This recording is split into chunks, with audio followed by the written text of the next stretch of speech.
দর্শক আপনাদের মাঝে একটি ছেলের ভিডিও আনলাম। তোমার নাম কি বলো? ইমন, তুমি কেমন আছো? আলহামদুলিল্লাহ ভালো। আপনি কেমন আছেন? ভালো আছো? তাই ইমন, তুমি কমলাপুর রেল স্টেশনে কতদিন যাবৎ তুমি থাকতেছো? এই 5 দিন হয়েছে। হ্যাঁ, 5 দিন হয়েছে। 5 দিন এসে। তুমি আসছো কোথার থেকে? কুমিল্লা থেকে। কুমিল্লার থেকে আসছো। তাই এখানে কি কাজ করো এবং তোমার বাবা মা কোথায়?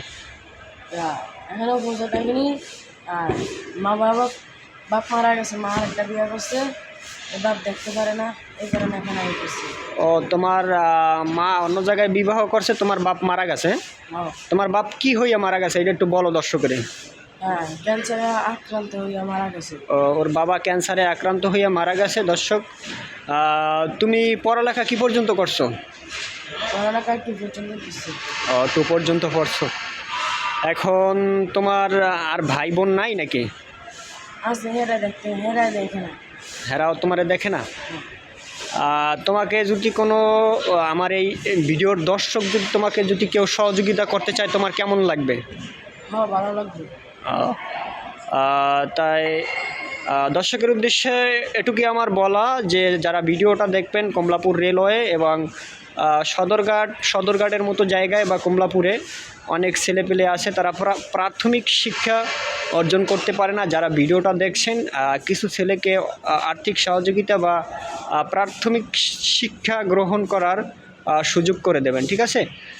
তাই তোমার দর্শকের কাছে কোনো কিছু চাওয়ার আছে? কি বলো? যে কমলাপুর রেল স্টেশন যেতে বাচ্চা আছে, সবাই যেন ভালো করে করতে পারে, মানুষ আসে যেন উপকার করে। মানুষে আইসা যেন তোমাদেরকে একটু হেল্প করে বা আর্থিক সহযোগিতা করে, এরকমের নাকি? তার মানে তোমাদেরকে যদি একটু লেখাপড়ারও কেউ সুযোগ করে দেয় তাও ভালো হবে নাকি? আচ্ছা আচ্ছা দর্শক, আপনারা বুঝতে পারছেন ওর মনের কথা বা ওর মনের ব্যথা। এটা হলো কমলাপুর রেলওয়ে। এরকমের অনেক ছেলে শুয়ে রয়েছে। এখন রাত বাজে 3টা, ঠিক আছে?